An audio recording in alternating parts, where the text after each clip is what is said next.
விழாக்கள் நிறைந்த மயிலாப்பூர் பதிகத்தில் கபாலீஸ்வரர் கோயிலில் எலும்பை பெண்ணாக்கியதாக கூறப்படும் ஒரு வரலாறு இருக்கிறது. யார் அந்த பெண்? அவளை பற்றி அறியலாமா? மயிலாப்பூரில் சிவனேசன் எனும் சைவ பக்தி கொண்ட ஒருவர் வாழ்ந்து வருகிறார். அவருடைய ஒரே மகளே பூம்பாவாய். மிகுந்த வசதி படைத்த அவர் திருஞான சம்பந்தருடைய அற்புதங்களை எல்லாம் கண்டு வியப்புற்று அவருக்கு தன் மகளை திருமணம் செய்து வைக்கலாம் என்று நினைக்கிறார். ஒரு நாள் பூம்பாவாய் மலர் பறிக்க மலர்வனம் செல்கிறாள்.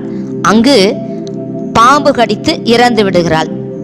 கேள்வி உற்ற சிவனேசர் தன்னுடைய மகளின் சடலத்தை எரித்து சாம்பலையும் எலும்பையும் எடுத்து ஒரு செம்பினுள் அடைத்து வைத்துக் கொண்டார். அப்போது திருஞான சம்பந்தர் மயிலாப்பூருக்கு வருகிறார். அவரிடம் தன் ஒரே மகளை மீட்டு தாருங்கள் என்று